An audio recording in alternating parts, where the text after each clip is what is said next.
Gaza में एक बार फिर इजरायली हमलों ने दहशत फैला दी। पिछले 15 महीने चली जंग में महीने भर की शांति के बाद एक बार फिर इजराइल की तोपें गरजने लगी तो उसके फाइटर जेट बम बरसाने लगे। सोमवार को इजरायली सेना के हवाई हमलों ने गाजा में कोहराम मचा दिया। आधी रात को अचानक इजरायली सेना के धमाकों से गाजा में गदर मच गया। धमाकों से लोगों की नींद उड़ गई और जहां बम गिरे वहां मकान भी उड़ गए।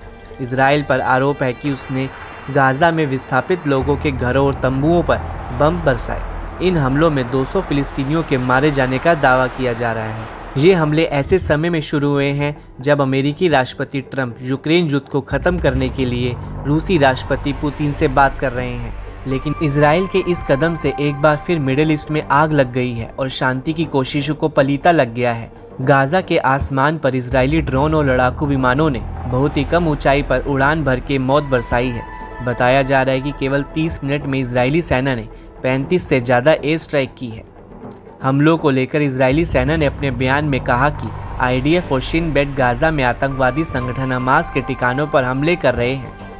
हमास की तरफ से संघर्ष विराम को बढ़ाने के अमेरिकी प्रस्ताव को इनकार करने के बाद इजराइल ने गाजा में सैन्य अभियान फिर से शुरू कर दिया है। हमास का आरोप है कि इजराइल ने 19 जनवरी को ही युद्ध विराम तोड़ दिया था। तो वहीं मध्यस्थ देश इजराइल और हमास में फिर से शांति वार्ता कराने में जुट गए हैं ताकि गाजा में शांति बहाल हो सके। मिस्र, कतर और अमेरिका युद्ध विराम में अगले चरणों में मध्यस्थता करने की कोशिश कर रहे हैं। जनवरी में गाजा में युद्ध विराम शुरू होने के बावजूद इजरायली सेना के हमलों में दर्जनों फिलिस्तीनियों की मौत हो चुकी है। सीज फायर के पहले चरण में इजराइल ने जेलों में बंद फिलिस्तीनी कैदियों को रिहा किया था और बदले में हमास की कैद से इजरायली बंधकों को छुड़वाया था। लेकिन अब दोनों के बीच में तनाव फिर चरम पर है। वहीं इजराइल ने गाजा के अलावा लेबनान और सीरिया में भी हवाई हमले किए जिसमें एक बच्चे समेत कम से कम 10 लोग मारे गए। इजरायली सेना का कहना है कि उसने इजराइल पर आतंकी हमलों की साजिश रच रहे आतंकवादियों को निशाना बनाया है। गाजा और लेबनान में युद्ध विराम के बीच इजरायली सेना का यह पहला हवाई हमला था। इजरायली सेना ने कहा कि वह दक्षिणी सीरिया में सैन्य कमांड सेंटर और साइटों को निशाना बना रही है जिसमें असद की सेना के हथियार और वाहन हैं। सीरिया में बीच बीच में इजरायली हमले वहां की जुलानी सरकार को भी चौंकाने वाला काम कर रहे हैं। सीरिया में इजराइल ने दिसंबर में लंबे समय तक तानाशाह रहे बशर अल असद के पतन के बाद दक्षिण में एक क्षेत्र पर कब्जा कर लिया।